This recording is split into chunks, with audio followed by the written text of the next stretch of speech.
일단 저희가 이제 모텔을 선정을 하게 되면은 어떤 기준을 갖고 하냐면은 일단 인수금액이 를 보거든요. 그리고 실질적으로 보게 되면은 요 금액대가 모텔은 제일 많은 것 같아요. 그리고 모텔들은 실질적으로 보면은 일방으로 돌리는 데들은 수익이 엄청 많이 나오기 때문에 방개수가 많은 경우는 거의 이게 월방으로 나오질 않아요. 그리고 이제 아까 말했듯이 이제 일방으로서 수명이 다한 모텔들이 나오다 보니까 가격들이 보통 나오고 있고, 이 정도면은 기존에 이제 고시원 하셨던 원장님들이 충분히 이제 들어갈 수 있는 시장이거든요. 그래서 저희들도 이제 요 금액들을 제일 많이 보고 있습니다. 그리고 월세는 아까 말했듯이 이하를 보는데, 고시원은 월세가 이하가 정말 드물어요. 아까 말했듯이 보통 고시원들이 에서 일방으로 돌리게 되면은 30개 기준이나 25개 하거든 그 정도 수익이 나오기 때문에 그 고시원 매매 사이트를 가보게 되면은 이 월세가 상당히 높아요. 1,000만 원이 다 넘어가거든요. 그래서 이제 그런 것들은 사실은 가끔 가다가 이제 월방으로 나오긴 하는데, 그런 것들은 일단은 저희는 패스를 합니다.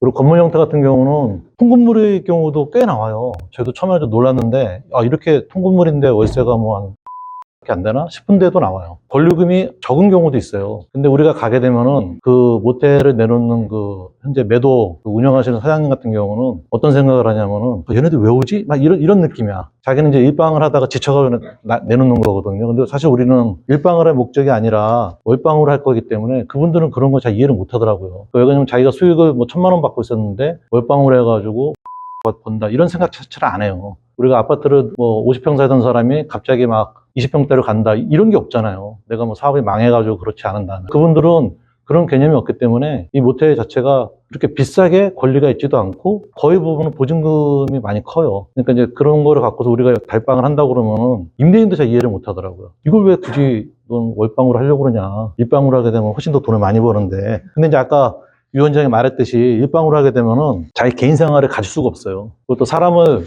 어떻게 쓰냐에 따라 다른데, 사람을 쓰는 거에 대한 인건비 비중이 굉장히 높아지거든요. 그래서 일방으로 내놓으시는 사양들 보게 되면은 인건비 아끼려고 부부가 운영하다가 건강이 나빠져가지고 내놓는 경우, 아니면 사람은 너무 많이 써가지고 일방으로서 수익이 안 나오는 거예요. 매출은 많은데 순이익이 안 나오는 거죠.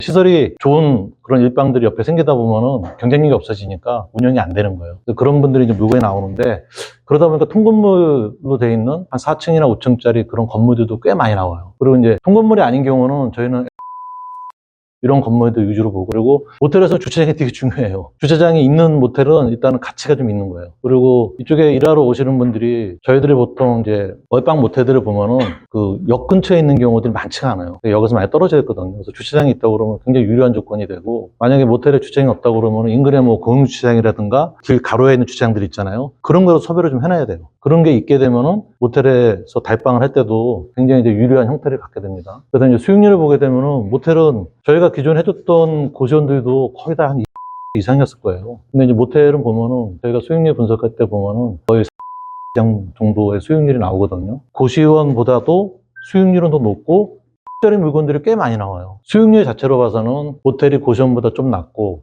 그 다음에 운영하기도 영업적으로도 훨씬 편한 점들이 많이 있죠. 되게 나온 것들이 이제 보면 이제 노후화돼가지고, 노후화됐다는 거가 일방으로서 노후화한 거예요. 사실 우리가 월방으로 돌리고 리모델링 했을 때 거의 신축처럼 모양이 나오거든요. 고시원의 입장에서 보게 되면은 굉장히 경쟁력 있는 모텔이 되는 거예요. 방이 크고 욕실이 다 개별로 되어 있고, 일단 개인 에어컨이 다 되어 있고, 난방도 가스로 하는 데도 있고 판넬도 있는데, 이런 시설들이 거의 신축급이거든요, 우리가 볼 때는. 근데 모텔하는 사람 입장에서 봐서 그냥 노후한 거야, 자기네들이. 그걸 모텔에서 보면은 최근에 물어보니까 너희는 뭐가 경쟁력이냐 그러니까 PC하고 게임에 신경을 굉장히 많이 써요. 거기에 최신 PC하고 최신 게임이 있어야지만이 애들이 들어와가지고, 그 게임 때문에 들어오는 애들이 굉장히 많아요.